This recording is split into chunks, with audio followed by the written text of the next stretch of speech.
नमस्कार मित्रांनो, राज्यात दोन्ही राष्ट्रवादी काँग्रेसची आघाडी निश्चित. 12 डिसेंबरला शरद पवारांच्या वाढदिवसानिमित्त होणार घोषणा.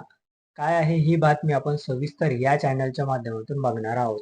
चला तर मग मी सचिन नाईक आणि तुम्ही बघत आहात आपली राजनीती चॅनल. आगामी स्थानिक स्वराज्य संस्थेच्या निवडणुकीसाठी दोन्ही राष्ट्रवादी काँग्रेसची आघाडी जवळपास निश्चित झाली आहे. राष्ट्रवादी काँग्रेसचे संस्थापक शरद पवारांच्या वाढदिवसानिमित्त ही होणार आहेत.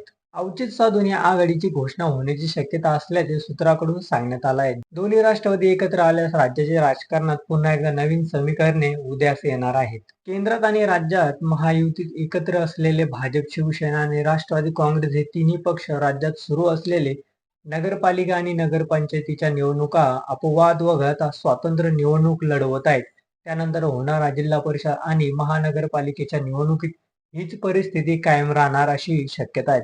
त्यामुळे प्रामुख्याने भाजपचा सामना करण्यासाठी दोन्ही राष्ट्रवादी काँग्रेस एकत्र येण्याबाबत गेल्या काही दिवसांपासून चर्चा सुरू होती.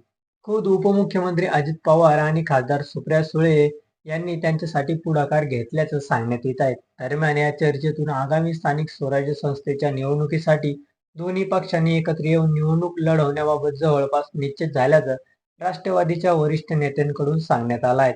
याबाबतची अधिकृत घोषणा पवारांच्या वाढदिवसानिमित्त म्हणजेच 12 डिसेंबरला होईल असे संबंधांकडून स्पष्ट सांगण्यात आले आहे.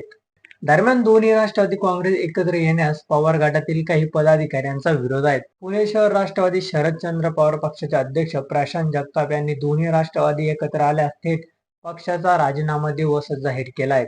त्यांचाही मनधरणी करण्यात येत असल्याचं समजते. चिन्ह नक्की कोणाचं याकडे आपण थोडं लक्ष देऊया. दोन्ही राष्ट्रवादी काँग्रेस एकत्र आल्यानंतर स्थानिक स्वराज्य संस्थेच्या निवडणुकीत राष्ट्रवादीचा घड्याळ की पवारांच्या राष्ट्रवादीची तुतारी चिन्हावर निवडणुका लढवणार याबाबत संभ्रम आहेत. मात्र सत्ता असलेल्या राष्ट्रवादीच्या घड्याळावर निवडणूक लढवली जाईल अशी शक्यता व्यक्त केली जात आहे. मग महाविकास आघाडीचं काय होणार याकडेही आपण थोडं लक्ष देऊया. दोन्ही राष्ट्रवादी काँग्रेस पक्ष एकत्र